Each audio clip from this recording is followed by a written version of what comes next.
दोस्तों, हम सब अपनी ज़िंदगी में दान करते हैं, चाहे वो मंदिर में करते हों या मस्जिद में या गौशाला में। और भी अनेक जगह हम दान करते हैं। लेकिन क्या हमने यह सोचा है कि हमने जो दान किया है कहीं उसका दुरुपयोग तो नहीं हो रहा है। इसलिए यह महत्वपूर्ण हो जाता है कि दान की सही स्थिति हम जानें कि दान कितने प्रकार का होता है और क्या क्या उनका फल मिलता है, और भगवत गीता में इसके बारे में क्या बताया है। दोस्तों, भगवत गीता में 3 प्रकार के गुणों का वर्णन किया गया है। पहला है सात्विक गुण, और दूसरा है राजसिक गुण, और तीसरा है तामसिक गुण। दोस्तों, ये तीनों गुण व्यक्ति की प्रकृति या स्वभाव पर निर्भर करता है, और व्यक्ति का आचरण भी इन तीनों गुणों के आधार पर ही माना जाता है। अब हम दान की स्थिति इन तीनों गुणों के आधार पर जानेंगे। भगवत गीता के 17वें अध्याय के 20वें श्लोक में यह बताया गया है कि दान देना ही कर्तव्य है, ऐसे भाव से, और पात्र के प्राप्त होने पर उपकार न करने वाले के प्रति दिया जाता है, वह दान सात्विक कहा गया है। दोस्तों, इसमें हमें भाव और पात्र के अर्थ को यहाँ पर समझना पड़ेगा।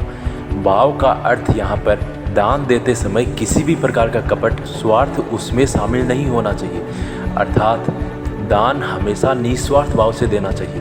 पात्र का अर्थ यहाँ पर भूखे, अनाथ, दुखी, रोगी और कमाने में असमर्थ और भिक्षुक को भी आवश्यकता अनुसार अन्न, वस्त्र और औषधि का दान के योग्य समझा जाता है। और श्रेष्ठ आचरणों वाले विद्वान ब्राह्मण जन को भी धन आदि के लिए दान के योग्य समझा जाता है। किंतु जो दान क्लेश पूर्वक तथा प्रत्युपकार के प्रयोजन से अथवा फल को दृष्टि में रखकर फिर दिया जाता है, वह दान राजस कहा गया है।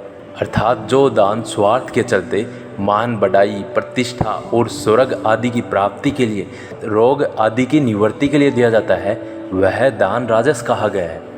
और 17वें अध्याय के 22वें श्लोक में बताया गया है कि जो दान बिना सत्कार के अथवा तिरस्कार पूर्वक अयोग्य देश काल में और कुपात्र के प्रति दिया जाता है, वह दान तामस कहा गया है। दोस्तों, अब हम यह जानते हैं कि इन गुणों के आधार पर किए गए कर्मों का क्या क्या फल मिलता है।